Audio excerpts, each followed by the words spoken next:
for HIT 421 Legal Affairs, and we are on week 2. This is chapter 4, and we are talking about legal proceedings. If you want to follow along, I'm on page 49 in your book.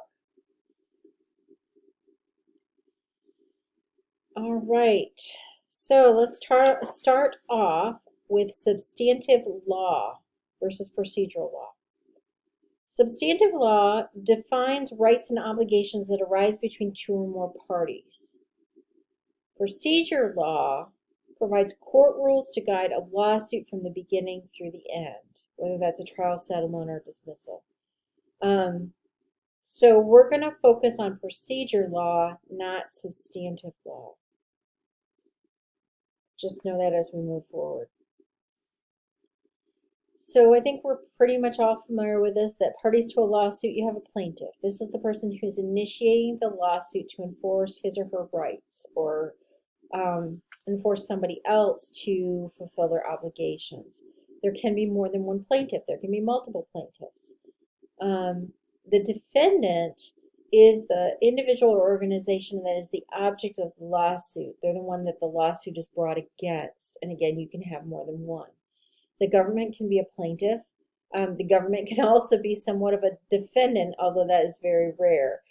Typically, the government is a plaintiff. I don't know if we'll go into that at some point, but just so you know, typically the government is the plaintiff.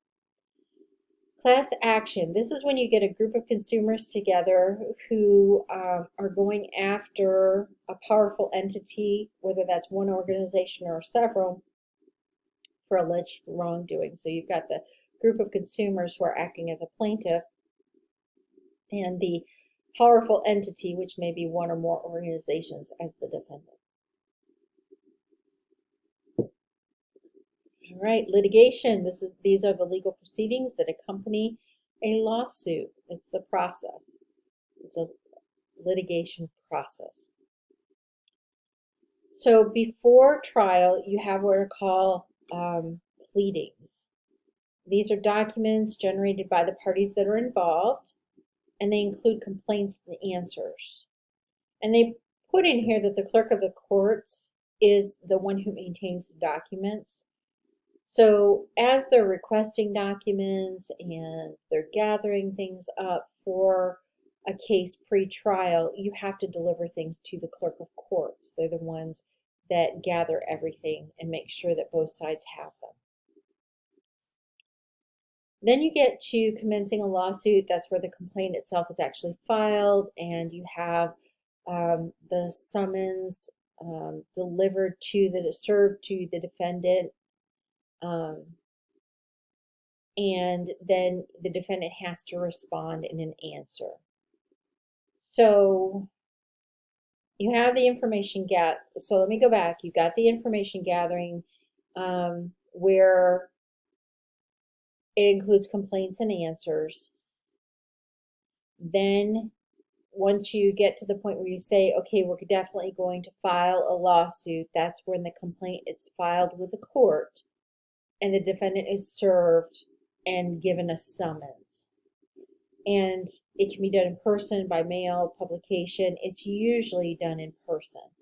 And typically you get someone to sign for that. Then the defendant has to respond in an answer. If you don't respond, it results in a default judgment against you. Basically, if you don't respond, you're saying, I agree with your complaint, and you might as well just hold me guilty. You have to give an answer. Even if you think it's an issue, you still have to give an answer. Then you have counterclaims sometimes where the defendant says, okay, you've alleged this against me, but now I allege this against you. That's a counterclaim. A cross-claim is where one party files a claim against another party that's on the same side of the litigation. That means that, let's say you've got two plaintiffs and they have both filed a claim against the defendant, but then all of a sudden you get one plaintiff who decides to file a claim against the other plaintiff. That's a cross claim. They're on the same side, but now you've got one party filing a claim against the person that's on their same side of the litigation. A joinder is where the defendant then brings in an outsider as a co-defendant. That maybe, let's say maybe an organization is getting sued and they have utilized a contract company to provide the service that they're getting sued for, so they bring in that contract service as a joinder. They're a different organization, but they're brought in as a co-defendant in this situation. Discovery, this is the process where it's exactly what it sounds like. You try and discover, obtain all the information you can that's held by the other parties to assess their strengths and weaknesses and your strengths and weaknesses. And having been involved in legal proceedings in the healthcare organizations that I've worked at across multiple states, across multiple years, it's an interesting process, let's just say. Just because it's discoverable does not necessarily mean it's admissible. And you have to be really careful about what is discoverable, because some things should not be, and some things just simply are not admissible. Discoverability means there are limits on what you can discover during pretrial information that's held by another. Peer review information is an example of that. Psychiatric, psychoanalytic records are examples. Incident reports oftentimes are not discoverable. It just depends on what the situation is. Admissibility, anything that can be deemed hearsay is not admissible. Admissibility means the evidence that's allowed to be admitted into court and considered by the judge or jury. A lot of times, attorneys will try and pull information through the discovery process only to get to court and find out you can't admit, it's not admissible. So you get that kind of a situation too. A lot of that gets shaken out through the deposition process and a lot of the other pretrial activities, but just for the sake of knowledge, you really need to know what these terms mean. E-discovery, this is new, relatively new. It now talks about electronic information. Because electronic health records, electronic information has just grown by leaps and bounds, they've had to expand discovery beyond paper documents to electronic. And so that's what all of this is about. And if you're in your book, we are now up to page 54 into 55, where it goes through all of these. And it actually, in figure 4.1, goes over a summary of key e-discovery amendments and talks about what they are. I don't think you need to really know that kind of level of detail, but you certainly need to know that e-discovery exists, that they are federal rules, that they address preservation, collection, and production of electronically stored information. And it has a section in here, HIM role in e-discovery. You just, again, as HIM professionals, we just need to know about that because they may pull us in at our organization with some of this. So it talks about the collection from source systems and how there's the EDRM, the Electronic Discovery Reference Model, to assist providers and vendors, making sure that they locate and prepare relevant ESI. Moving on, there are different types of discovery. I mentioned depositions. Yes, I have been deposed more than once, and it has been an interesting process, shall we say. It is a formal proceeding. It is under oath. They ask you questions. You sit in a room. You usually have the records in front of you. If they're not paper, you have a computer in front of you that you're referring to if you need to. You need to have access to policies and procedures and all sorts of things. And they go through and they question you. They're trying to establish the genuineness of the records. How have you, as the records custodian, managed them, kept them, secured them, disclosed them, all those types of things, because what they're trying to establish is whether or not the records are reliable, truthful, and can be used as evidence. So that's all involved with that. There are different types of discovery, interrogatories, which are written questions. I've had worked with attorneys on that before. There are requests for production of documents or items. There are physical or mental examinations of a party. Sometimes they will demand that if it involves a patient, that the patient be examined by an independent practitioner. That can be done as a part of a discovery.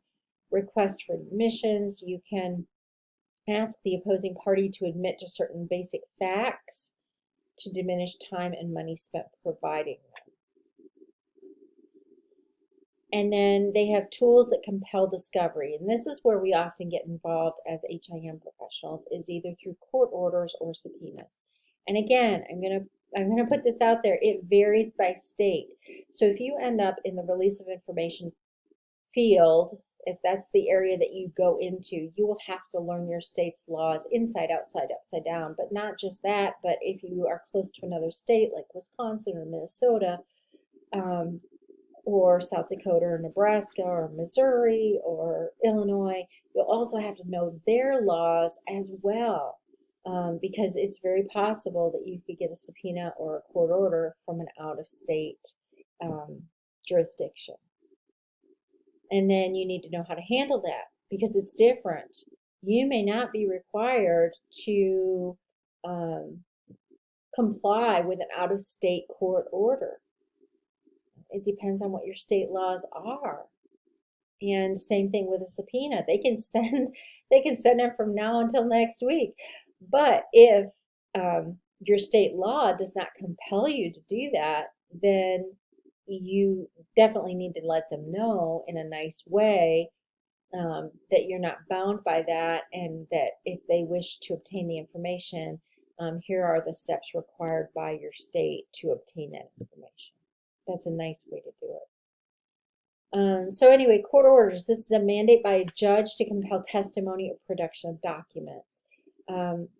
Sometimes some states have unfortunately allowed subpoenas to be court orders, or court orders to be, they get the two mixed up, and typically they've allowed a court order to, they've not used a subpoena, they've gone directly to a court order, or they've made a subpoena the same as a court order.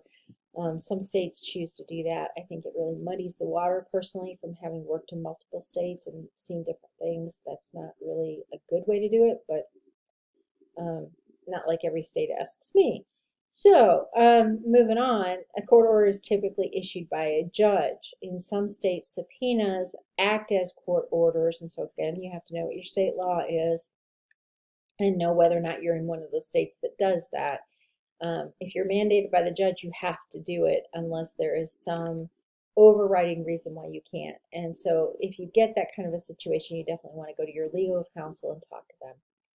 An example, I worked in a state, I'm going to give you that example, where the subpoena was different than the court order. We used to get subpoenas all the time. They are generated by an attorney, not a judge. And they would subpoena us for medical records on patients. And those medical records oftentimes had mental health information or records within them. And so we would refuse the subpoena. We'd refuse the attorney and go back to them and say, you need to get a court order in order for us to produce these documents. And so they would then go to the judge. They'd argue in front of the judge as to whether or not, as to why they needed these records that include mental health information, and the judge would have to make a decision. Sometimes we actually had to go in front of the judge with a copy of the records and let the judge review the records to determine whether or not he or she was going to mandate that the documents be produced. And in that case, if they did, the judge would make a court order at that point, and we would surrender the copy of information at that point. If we received a court order, then what we would do is we'd provide the records, and we would do a certified, a notarized affidavit. And basically, me as the custodian of the medical record would complete the affidavit and sign it, and I'd sign it in front of a notary so that it would be notarized. I'd have to show my ID and all of that. I mean, even though I knew the notary, and oftentimes the notaries worked for me, we went through that process so that when the documents went to the clerk of court for the court order, to fulfill the court order, or the subpoena, either one, they could see that it had already been certified, notarized, and all of that. So yeah, subpoenas are often served through law enforcement. They can come through mail. Typically, they have less legal force than a court order, unless you're in one of those crazy states where they basically consider a subpoena a court order. And if it needs, subpoenas have to have patient authorization. Unless, again, you're in one of those crazy states that allows a subpoena to act as a court order, and then you don't. But typically, if you receive a subpoena and you're in a normal state, and it doesn't have a patient authorization, you contact the initiating attorney and alert them that you have to have patient authorization with a subpoena, otherwise they need to get a court order. If the attorney can't get patient authorization, then they need to take it back to the judge and again seek out a court order. Because court orders do not require patient authorization. So I've probably given you way more information than what you wanted on this slide, but better to give you a little dose of reality in there with the nice dry textbook information. There are two types of subpoenas. There's a subpoena ad testificandum, and that's where they're demanding your testimony. You're testifying, your testificandum. And then you have subpoena ducis tecum. That one is the most common one that you're going to get. That's the one that instructs you to show up with the documents in hand. And subpoena ducis tecum are typically what you will get from attorneys.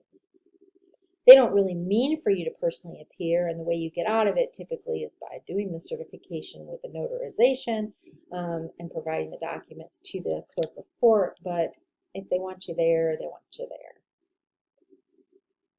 And the way I used to handle it is if they wanted me there, I would go to my legal counsel at the organization that I worked, and we'd talk through it and decide.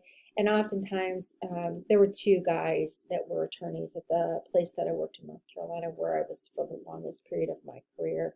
And I'd let one of them know, and they would most of the time they knew these attorneys anyway from being attorneys themselves in the same county.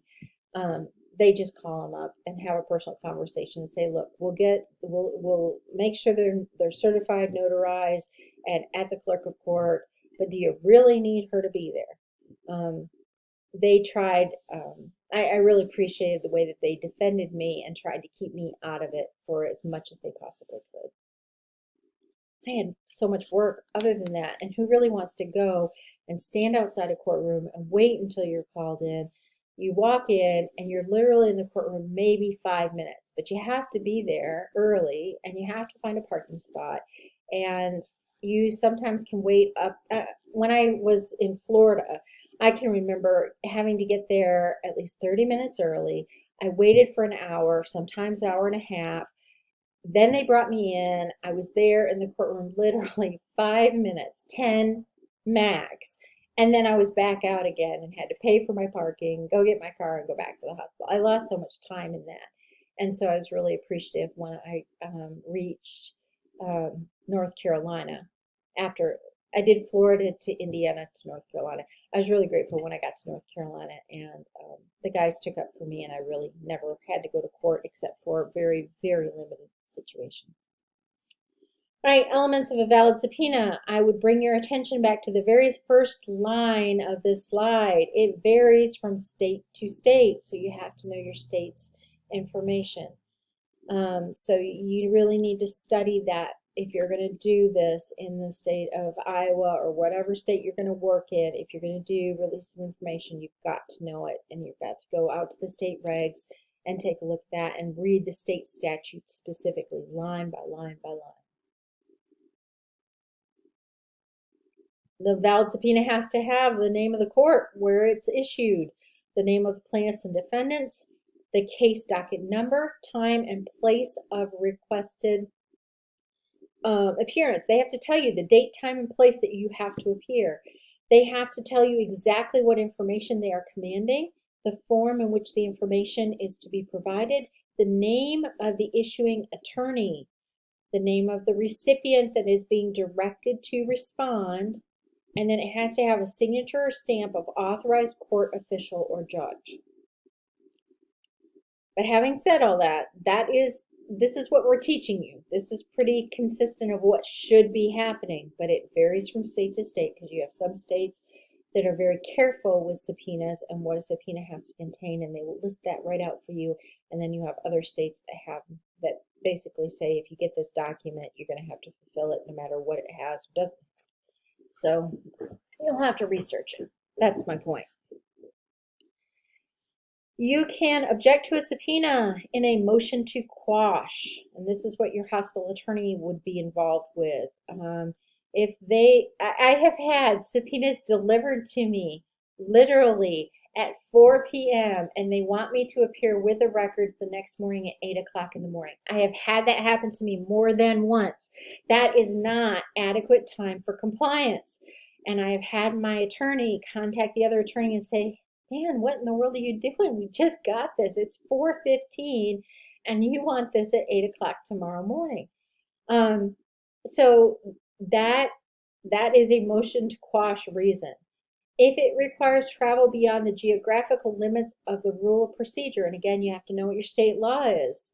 Do they have a limit written into your state law or not? Or did they just basically say, hey, if you're sitting here in Kalmar or Piasta and you get a subpoena and we want you to show up in Sioux City, you're going to have to hop in the car and do it. What do the state laws of Iowa say? If it requests privileged information that is not subject to exception or waiver.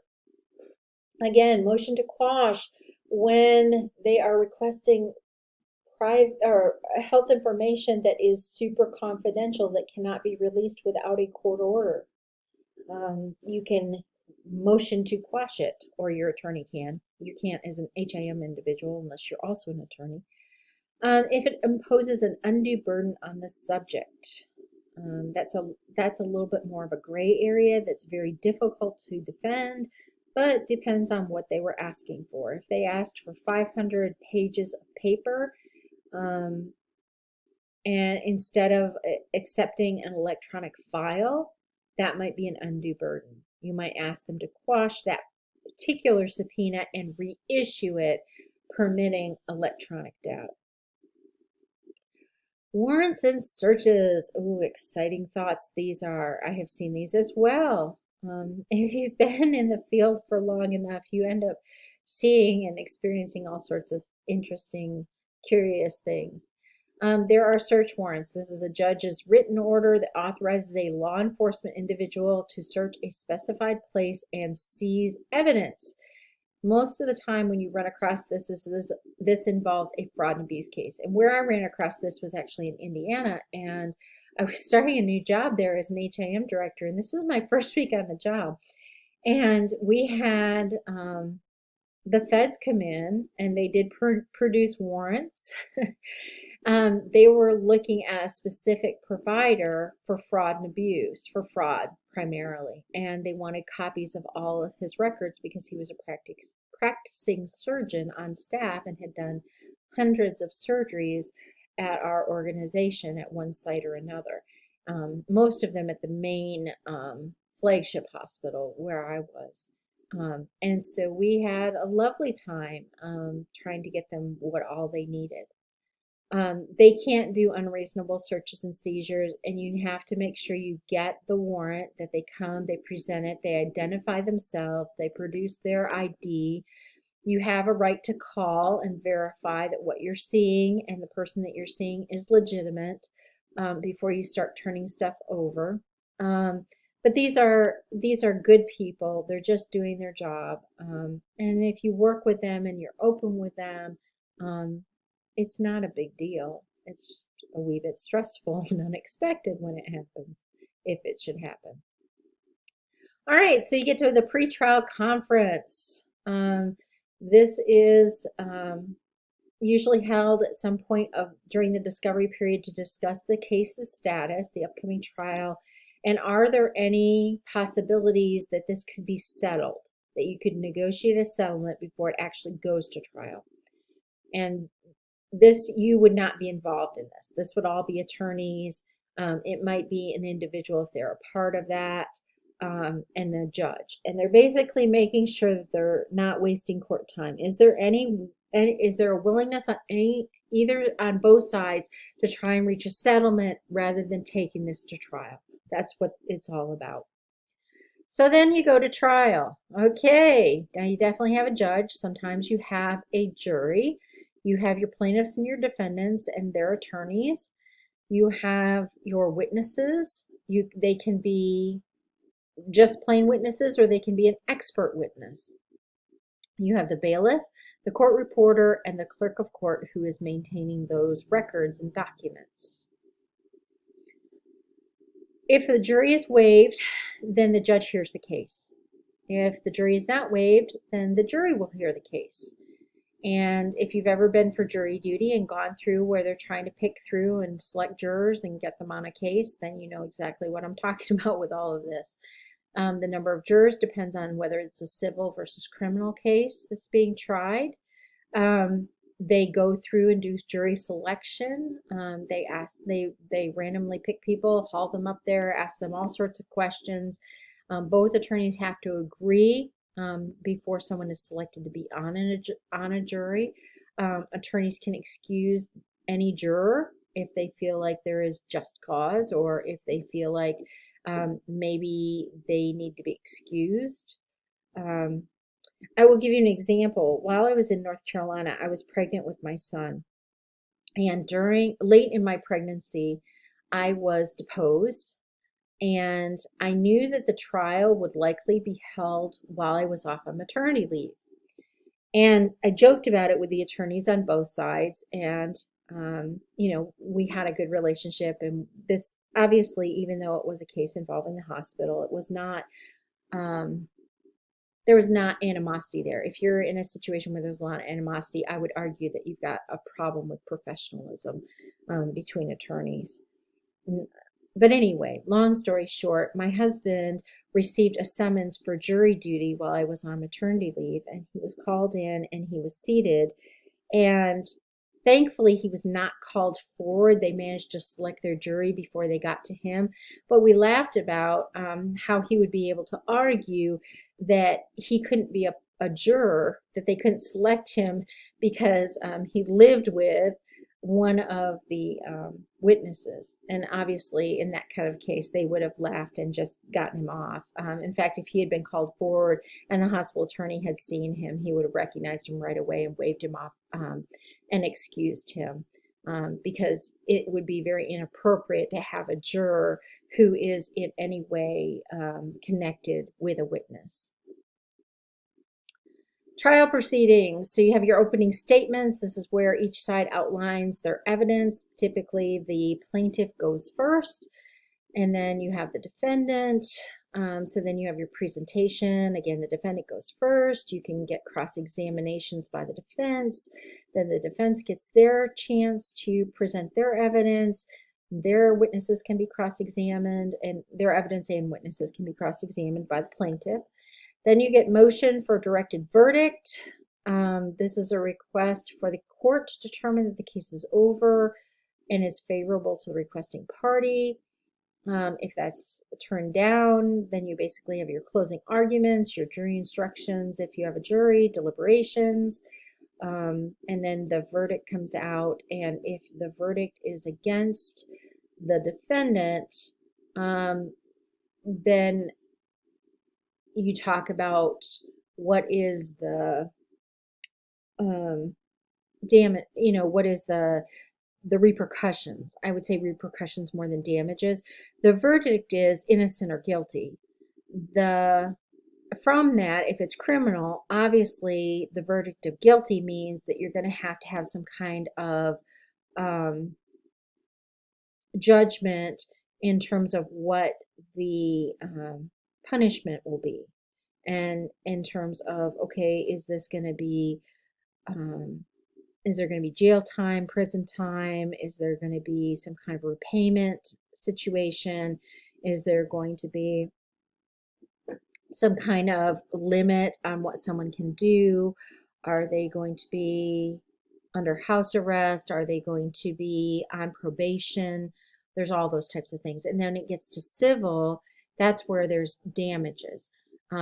Where is there a civil penalty here? If it's a civil verdict and guilt is established, then they can punish through damage, what's called damages. And that's where they establish, okay, here's what you're going to have to pay, or here's what you're going to have to fix, or on and on and on. Burden of proof, that's sufficiently proving or establishing the requisite degree of belief for each element of a case. That's what the plaintiff has to do. They have the burden of proof to prove beyond a reasonable doubt that the defendant is guilty. So reasonable doubt is criminal cases. There has to be clear and convincing evidence or preponderance of evidence if you're talking about malpractice cases. The case can be appealed, or it may choose not to be appealed. It just depends. But that's when it would go in that tiered system to the next level. The petitioner or appellant would be the party that's appealing the case. So for instance, the petitioner or appellant could be the plaintiff if the case went for the defendant and they want it brought back up again. It could be the defendant if they were found guilty. So it just depends. And then the respondent, appellee, is the party against whom the case is appealed. And again, that could be either the original plaintiff or the original defendant, depending on who won the first case. All right, after the trial, you have collection of judgment. Is the defendant required to do something or to refrain from doing something? Are there any monetary awards that they have placed in judgment against the party that was found to be guilty? That could be garnishment of wages. It could be a writ of execution. It could be a judgment lien. Then in medical malpractice, those insurance policies, I'll get it out. Those insurance policies are written so that they include covering any payments of money awarded by a court. All right, that's it for chapter 4. I hope you have a great rest of your week. Talk to you again soon. When we come back to talk about week 3, we'll be moving on to chapter 5, which is evidence. So interesting. Take care.